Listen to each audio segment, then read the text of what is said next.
what is it, like the perspective relative. Perspective is reality. So you can have a block and look at across the room, and it'll be so you can grab a block from like an inch from your face, and then you can look across the room, and then you can let go of it, and it'll change the perspective of it to how it sort of looks like. Yeah. To just it'll look gigantic. The way that it looks.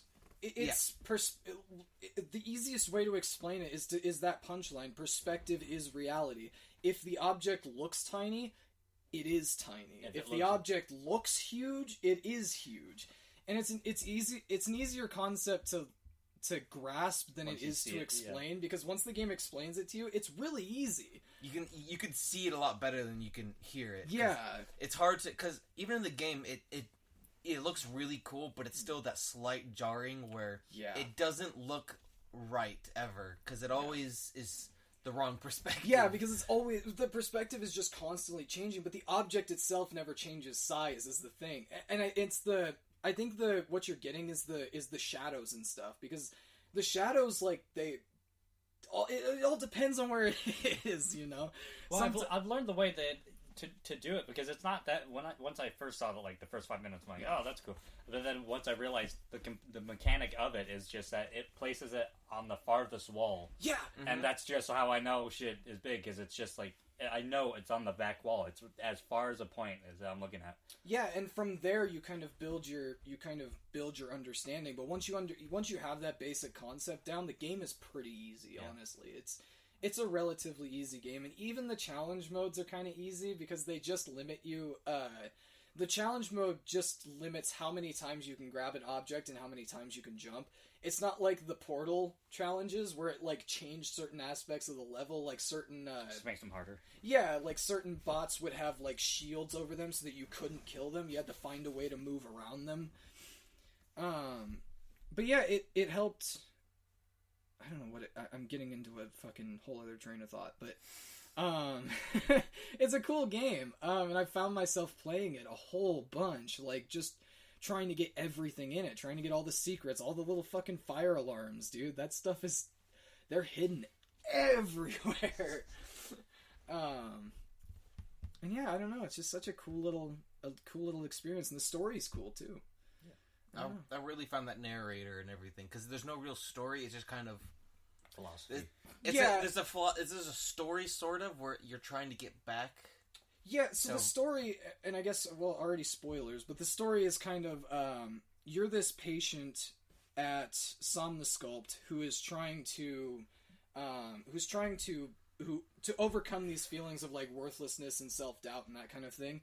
And the whole point of Somnosculpt is to basically trick you into surviving these life and death situations. Like at the very beginning of the game, you get tossed off the radar, and he's telling you, he's like, "Whoa, you're off the beaten path, and we don't know where you are." Well, he knows where you are. Yeah. But that's the whole point of it, is it's supposed to make you fearful, and it's supposed to give you these feelings. But the story is basically you walk in, you're going for therapy. They put you through this trial by fire scenario through your dreams, making you think that you're stuck in the dream world or whatever, and then eventually bringing you out of it to fix this. There's not really a story, but it's more to just explain. It's like a background. Yeah, a background for Somnosculpt. Actually, instead of reading about it, you're experiencing that background. So, I don't know. And it feels like Portal. Yeah, same. It does give off a similar vibe. It takes that like one mechanic and then makes an entire game out of that one mechanic, which is kind of cool. If you like shit like that, there's a fucking mind fucking of a game that came out in like 2008 something that's called Antichamber. Oh, I've heard of that. I fucking have that. That's so fucking good. What's it about? I've heard it's of it. It's a bunch of fucking like optical illusions. It's not like any one thing, but it's just like it's a bunch of small like challenges that link up together, and at the beginning of every challenge and end of it, it has like a couple words, and it's like a life, like a lesson of life, and then it's like it has a picture, and there's I think 150 of them, and it's the beginning and the end of this man's entire life. Is that it's all black and white, and then there's color. So it does a whole bunch and then of you get a gun that like can grab cubes and then you can place them, and it's... Yeah, isn't that there's a whole bunch of, like, perspective tricks and everything. Yeah, there's like, perspective tricks. Programming tricks. Like, there's these display cases, but on every side of the display case, there's a different thing inside the case. Yeah. It's cool stuff. Am I thinking of a different game? Is this a game where you can go on walls? Or am I thinking of a different game? I don't go on walls. So. Well, I don't know what you mean. I've seen another game that was similar to Superliminal, sorta, where it's a game about kind of perspective and changing it. So, like, the perspective change in the game. Oh, is it something, Guard? I can't remember the name of the game, but there's something like that. It's basically you look at a wall and then you can change your perspective to that being your down. Oh yeah, so it is. Manifold Garden. That's what it's called. Yeah, you look at a wall and that becomes your down. So like things on the wall change. Gotcha. And you got to have like cubes and stuff that go to specific colors and specific colors only. Specific colors only work when like it's down. You're down or whatever. Gotcha. And sometimes you can change your down when you're like in a specific spot. Yeah. Or there's like when you go outside of the specific rooms and you jump down, it's like infinite. It just repeats. So you go down and then you just fall on the roof of the room that you were just in. Okay. I love games like that take a Manifold Garden. That's what it is. I have it on my wish list. I think it's on sale right now for like at 25%. That's one that I wanted to get. What is it again? Like Manifold Garden. Manifold Garden. Yeah. Okay, I'll have to check really that cool. one out too. But I really enjoy games like that take a really simple, interesting mechanic and basically make an entire game out of it. Like Portal, you had these 2 fucking portals that you could put on certain areas of a room, and it was a stupid little mechanic, but they made an entire game out of it, and it was an interesting enough thing that, and then with Superliminal, with the whole perspective is reality, and being able to change the size of objects, and being able to change the size of yourself, that was one of the cooler things. Yeah, but games like that, I don't know where I was going, I lost my thought. It's real cool. Immediately. There was one other part of Superliminal that I want to talk about. That was the dollhouse section. Yeah. That's where you start to change your size. I know. That's where you start to change your perspective. And that was the coolest, being inside the little toy box and having to get out. That, by far, was the most frustrating puzzle to me. Because I was doing it wrong. I tried to, like, stack the doors in such a way that I could, like, go out... Like, I would make a huge door so that it would go up to the thing, and then I would make a really small door so that I could climb onto that, and then to the keyway. But the game, when I went through the challenge mode, the game actually taught me a different way to do it, because it only let me move one time. It only let me pick up one object. And I was like, what the fuck are you supposed to do for this? But the keyway, right, and it took me a minute... Is something you can grab. Yeah, well, you can't grab the keyway, but what happens is you grab one of the doors when it's really tiny, and you put it up to the keyway. You literally just set it in the fucking keyway, and then walk into the thing, into the keyway. It was such a simple solution to that little puzzle, and it was so interesting. You put a door in a keyhole. Yeah. But I think that's probably my favorite part about that game, and a lot of games that are like that, is that they let you solve the puzzle the way that you want to solve the puzzle.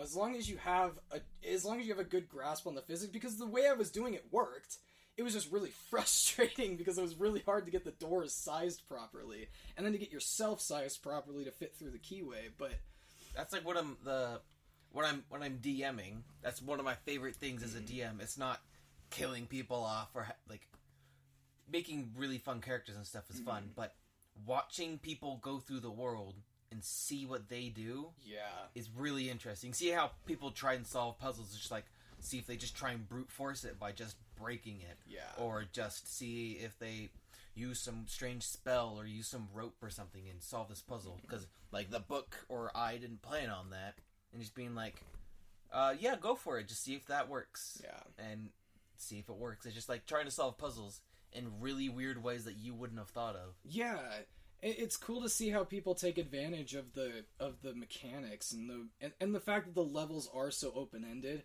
I mean, there's some of them that can really only be solved one way, and that's just kind of the nature of some of those levels. But like with Portal, I remember going through like the developer commentary and stuff, and hearing them read about, and listening to them talk about going through developing the game. They would see the testers would go for a solution that they weren't going for, And they'd just let it go. They'd be like, okay, whatever, they can solve it that way. And I think they even made some achievements for some of the ways that you could solve certain levels. But yeah, I think that's probably my one complaint about Superliminal, is that the developer commentary for that game, there is virtually none. There is so many long spaces between when developers talk about things, and they don't talk about the things that I really want to know about, like like with the paintings on the wall and stuff. Like, you line them up just right, and then an object appears. They never fucking talked about that. I was like, I want to know more about these things. These are cool mechanics, and they never talk about them. They just kind of talk about the development of the game, which is cool. But I want to know the thought process behind it. There's a game that has my favorite fucking... The whole game is riddled through commentary. It's an old fucking free game, still free. It's a horror game, Cry of Fear. Yeah. That whole thing was made by, I think, 4 people, and that's it. Mm-hmm. And they have almost like every 3 minutes, they have some sort of fucking commentary throughout the entire game. And some of it's just bullshit. Like, literally just dumb shit. They try to troll you in the game. So, like, there's one part where you have to go into sewers, and it's pitch fucking black, and there's some monsters that pop up from the fucking water, and there's like 8 of them, and in the corner is one of the commentary bubbles, and you would have to be cornered in order to get to it, and so if you go to it, it literally just says, oh, haha, hello, and then, because they're Swedish, and then there's 8 guys, and they just fucking immediately kill you. That's awesome. Haha, hello, and that's it, that's the whole fucking bubble. Yeah, I love those developer commentaries. It's always fun to see what goes into those games. Just to see kind of the mindset behind them, and I tried Unreal. I was going to be one of the coders for it. I was going to learn how to use Blueprint in Unity. Or Unreal. I love that fucking the whole way they do that. It's so fucking goddamn simple. Once you understand how it works. Once you understand, it's so goddamn simple. It's so easy. I love it. That's the problem, though, is that it just didn't make sense to me. None of it did. It was sort of that Hearts of Iron experience. Yeah. It's just a lot of there's menus. Just so many menus and everything. I was like, where do I even start? It's like perfectly categorized, but you have to learn so much how it's categorized. Yeah, it's really well optimized, but it's really well optimized for people who know how to use it. And I just jumped into it. Once you learn how to use it, oh god, it's so easy. Yeah. I think the furthest I got. There's a lot of tutorials online. That's how I've been doing it. Yeah, the first thing I kind of started to understand was the terrain building. Yeah, that was because it was like 3D. It was basically 3D modeling, which I'm used to. I know how to do that. I've done through SolidWorks and stuff through school. I know how to do that. But it was, man, there's so much, especially with Blueprint. I think it would be a lot more simple if you were coding in C. I think it's C++. Yeah, C++. C++. I think it would be a lot more simple because at that point you would understand everything that kind of needed to happen with it. Because otherwise it's just menu scrolling and I don't know what the fuck. Well, they have a search bar where you can instead of just having to search through the menus for shit, it's almost like how you do with files. Yeah. So you can just slash in a thing and it immediately gives you the shit that you need. Yeah. Instead of, because I'm not gonna fucking do that coding. You can make it way more advanced, but that's way too fucking much for me. Yeah. Well, I just want to learn how to do blueprints, and so right now I'm trying to work on procedural generation. Because what I want to do is a game. What I want to make is I want to make like a half squared mile, like almost like a backrooms game. Okay. But it's multiplayer. But there's no HUD or no shit. There's just a bunch of hallways and empty rooms with like some goals and shit, and there's a monster just roaming around, and there's no fucking indication when people join the server, so if you just see people, there's just people. Oh, man. And there's local voice chat that I would like to do, but I wanted a big enough map of just random-ass hallways and a monster just roaming around in it. I wonder... Because I wonder that kind of concept would work, the IKEA SCP? Yeah. Well, they have a whole game. They have a game about it. I want to play that. But that concept would be kind of interesting to have it like a multiplayer setting. Yeah, but just nobody knows when someone joins. Yeah, it's just like you bump into people. Yeah, that was the thing. I think that game specifically, I think would really benefit from something like that. But that's cool. People. I would love to do that. That is it's a really not like cool a concept, massive fucking honestly. thing, but it's like a very simple.